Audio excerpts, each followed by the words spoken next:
this is something else, and I'm still sitting where I was. Yep. Yeah. Holy mackerel. Yeah, Can we move her one more thing? Yeah, move her close to something. If I so ever she... explain this to somebody, they won't believe me. Pretty much, honestly. They won't Okay. Move her believe next to that I'm post. gonna do the post again. All right. I'm not gonna make you. Woo, man! Oh, man!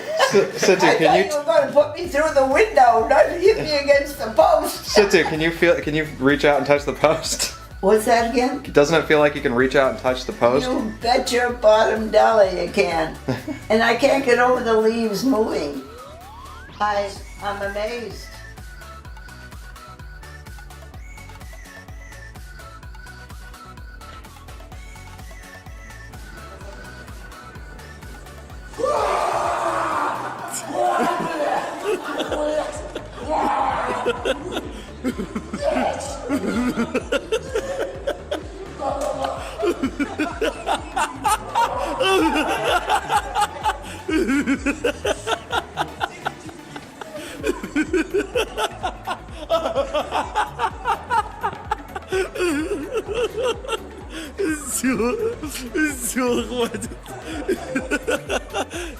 These people just experienced virtual reality, or VR, for the very first time. Today we're going to look at where VR started, where it's going, and how it's affecting the world.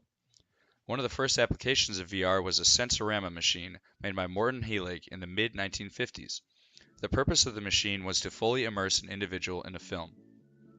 Another early application of VR was seen in the Visually Coupled Airborne System Simulator, which was made for the United States Air Force in 1982. The purpose of this monstrosity of a machine was to give a pilot scenarios and track their movements, helping them train, but it was pretty rudimentary.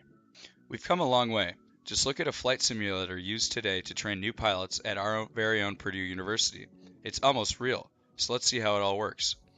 Virtual reality can be an extremely immersive experience that lets anyone safely simulate a variety of real scenarios. It typically takes place in a computer-generated simulation in which an entire 3D environment is rendered in front of your eyes. You can use a headset that blocks the outside world and shows you a 3D simulation of a whole virtual world. Motion trackers can track your head, eye, and body movements to make your VR self, or your avatar, look where you look and move where you move. VR has always been used to train people. Today we use VR to train pilots, soldiers in the military, and even surgeons. In the following video, a surgeon is using VR to learn how to place a tibial nail with OSO VR.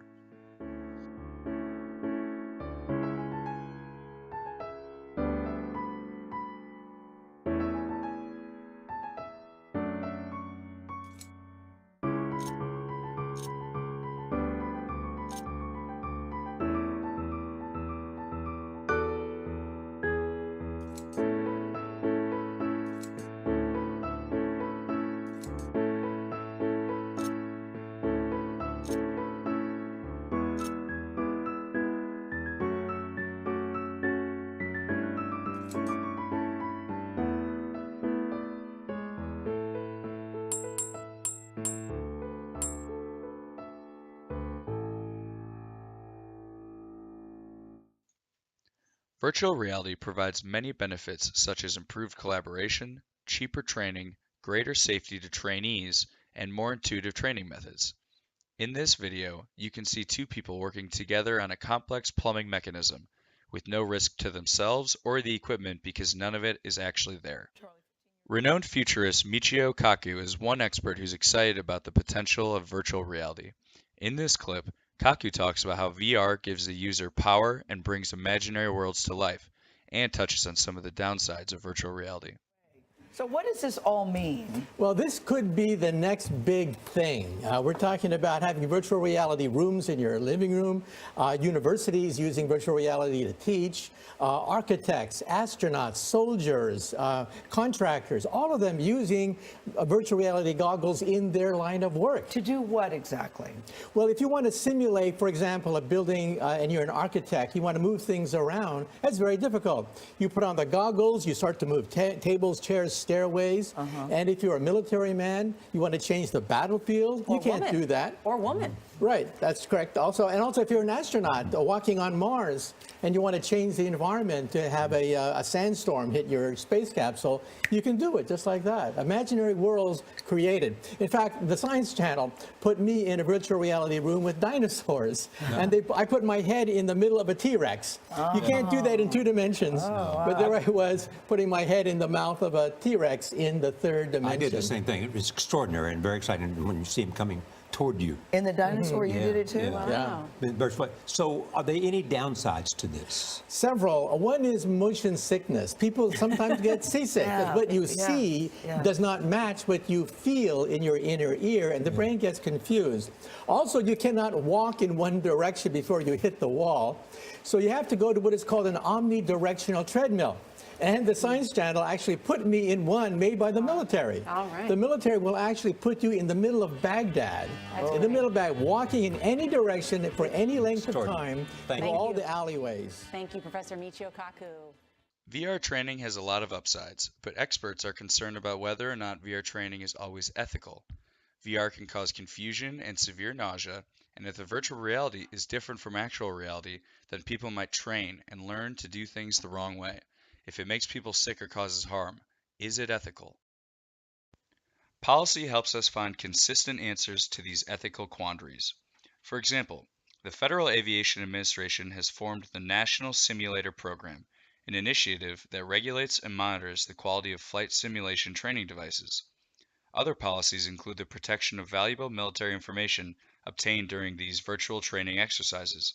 But available virtual reality training is largely unregulated, which may be a problem in the future. Groups like the Global Virtual Reality Association are emerging to fill that gap, trying to establish standards, practice, and policy around VR by partnering with corporations around the world.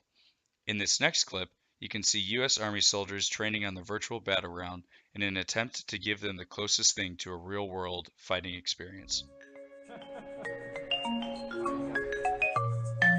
Call of Duty or anything as nice and slick as it is, it's more meant for a casual gamer that doesn't necessarily have any kind of military experience. This is an actual simulator that you use to train with. Dismounted soldier training, just one of the ways the US Army is developing the 21st century American warrior. It's a $57 million system, unveiled for the Army over the summer by a company called Intelligent Decisions. Soldiers train for real-life combat scenarios in a virtual space. So you can go into this system and train on any kind of environment, urban, woodland, desert, depending on the needs of the leadership and what they want to train for. Information technology is all about removing the barriers to share information. VR removes some of the barriers around training in these high-risk fields, which means that it'll be easier for people around the world to gain these skills, improving the skill sets available in the global labor marketplace. VR training can make the world smarter. VR has the potential to be one of the most pivotal advancements in training technology. However, we need to carefully regulate policy and maintain a good ethical mindset moving forward. With that being said, thank you for your time and enjoy this clip of true evolutionary talent.